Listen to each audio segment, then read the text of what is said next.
Hello, I'm Rowan Wilson, Chief Judge of New York State. I'd like to welcome you to jury service and thank you for taking the time to serve your community in such a vitally important way. Through jury service, you will directly participate in the operation of your government and our system of justice. I have served as a juror several times and really enjoyed it, and I am confident that you will find the experience enlightening, empowering, and meaningful. The jury is the conscience of a community and one of the key checks and balances that promotes freedom and ensures justice. I know that it can seem like an inconvenience, but I invite you to view jury service not merely as an imposition on your busy life, but also as an opportunity to participate directly in the operation of government and ensure that justice is done. Remember that when you serve on a jury, you're not only guaranteeing the rights of others to a fair trial, but guaranteeing the same rights for yourself and your family. For centuries, people throughout the world have yearned for a right that we sometimes take for granted in this country, the right to a trial by jury. A jury that mirrors the diverse ethnic, social, economic, and political perspectives and values of the community is best equipped to sit in judgment of our fellow citizens and render a verdict that is fair and consistent with the law. But in this country's early history and, in some instances, up until quite recently, that was an unfulfilled promise. Today, the system is far more inclusive and far closer than ever before to fulfilling the promise of our founders, a jury of we, the people. Today, everyone is called on, regardless of wealth, job, gender, identity, religion, or race. No one is exempt from jury service in New York State, not even me.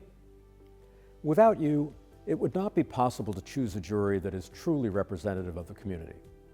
Being a juror does not require any particular skills, expertise, or education. It is your job to fairly evaluate the evidence presented in a case. Being a good juror depends on your common sense, careful attention to the evidence, and instructions from the court, and dedicated effort to work with your fellow jurors to arrive at a good decision. From the entire jury pool here today, names are picked at random, and those picked will be questioned by the attorneys, if the litigants have attorneys, and often also by the judge in a process called voir dire, an ancient phrase which roughly translates to mean to say what is true. The process is much the same whether the case is a criminal matter, where the jury will decide whether the accused individual is guilty of a crime, or a civil matter, where the jury will determine if someone has been wronged and should be compensated. Voir dire is an opportunity for the parties and their attorneys to get to know you a little, so that they can try to find out if you have any biases or conflicts that might affect your ability to render a fair and just verdict. If you are excused, don't be offended. It is in no way a reflection of your integrity or whether you could be a fair juror in another case or even in the case for which you were called. Remember, both sides in the case are seeking jurors they feel will be most receptive to their arguments. Jurors can be excused through either a challenge for cause or a peremptory challenge. With a challenge for cause, the attorney will have to make a case to the judge and out of hearing with the potential jurors, why an individual might not be able to be fair or might have a conflict. For instance, perhaps it will come out during voir dire that a potential juror is related to or has a personal connection to one of the litigants or witnesses, or has already formed an opinion about the case, or may have a matter that the potential juror wants to discuss privately because it may be embarrassing. If the judge agrees that the individual is not suitable to serve as a juror on the case, the juror will be excused. Additionally, each attorney will have a set number of peremptory challenges. With a peremptory challenge, the attorneys do not have to give any reason and can simply go with their gut reactions. However, they cannot use peremptory challenges to exclude people for discriminatory reasons. Are the remaining jurors satisfactory to the people? Once you're selected as a juror, you'll be sworn to secrecy. I want to emphasize that in addition to not talking to anyone face-to-face about this case, you must not communicate with anyone about this case by any other means, such as telephone, text messaging, email, internet chat, chat rooms, blogs, or any social media sites.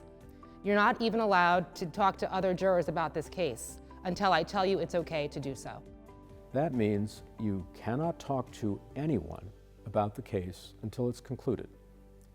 You cannot read newspaper articles or internet or social media posts about the trial. You cannot watch any of the trial news on television, and you cannot post or comment on any social media platforms about the case while the trial is underway. Can you render an impartial verdict and base your verdict solely on the evidence in the law?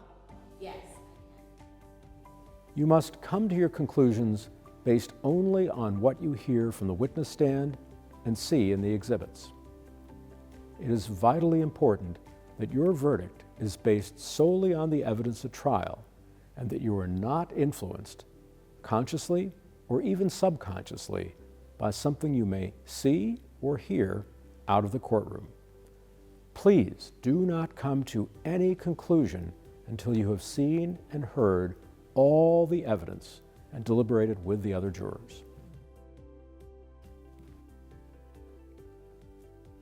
Will all the jurors please rise and raise your right hands? Jurors, do you solemnly swear or affirm that you'll try the case of the people of the state of New York against Joseph Jones, the defendant, in a just and impartial way with the best of your judgment in accordance with the law and the evidence? I do. Thank you. Once the trial is underway, the attorneys will have an opportunity to make an opening statement, an outline of what they believe the evidence will show. But what the attorneys say is not evidence, and as the case proceeds, you may or may not agree with their arguments. Members of the jury, I submit to you that the evidence you are about to hear is going to sufficiently prove the people's case beyond a reasonable doubt. I'm confident that after hearing all of the evidence in this case, you will return a verdict of not guilty. You, not the attorneys and not the judge, are the finders of fact. This means that it is your job to determine who is telling the truth and what the facts really are. Once the opening statements are completed, each side will have an opportunity to call witnesses and present evidence, and each side will have an opportunity to question or cross-examine the other side's witnesses. In a criminal case, the district attorney or prosecutor must prove, beyond a reasonable doubt, that the accused is guilty. In the United States, a person accused of committing a crime is presumed innocent. Therefore, the defendant, the person charged with a crime, does not have to prove anything at all. If the prosecutor does not prove guilt beyond a reasonable doubt, the defendant is not guilty. In a civil trial, where the parties have a dispute that they need the court to resolve, the process is similar. However, the plaintiff, the person bringing the lawsuit, must provide proof under the preponderance of the evidence standard, which is much easier to show than beyond a reasonable doubt. The judge will explain exactly what beyond a reasonable doubt means if your case is a criminal matter, and what preponderance of the evidence means if you hear a civil case. As the trial proceeds, it is likely that attorneys will object to a certain line of questioning, a comment, or the phrasing of a question.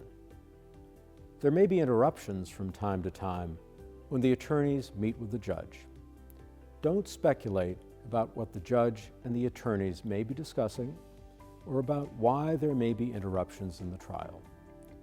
It happens in almost all cases, and it is done to make sure that you only hear testimony and review documents that are legally permissible. What did your friend say to you? Objection. Counsel, please approach.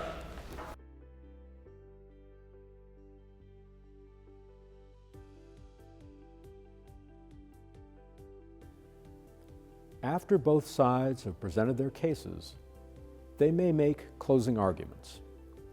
Like the opening statements, closing arguments are not evidence and merely represent the attorney's summary of what they believe the evidence showed.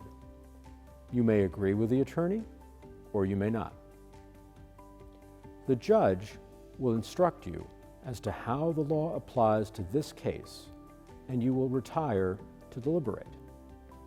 In the privacy of your deliberations, you, the jury, will decide whether a particular witness was being honest, whether the evidence is credible, and the facts of the case. We, the jury, find the defendant. All you need to bring into the deliberation room is an open mind, a willingness to reconsider your opinion, and your common sense. As Chief Judge of the State of New York, and on behalf of all the members of the judiciary, we are immensely grateful that you are here and ready to serve. Only with your hard work and careful attention can we deliver justice throughout the many courthouses across our great state. Once again, thank you for doing your part to ensure that we live up to the promise of justice for all.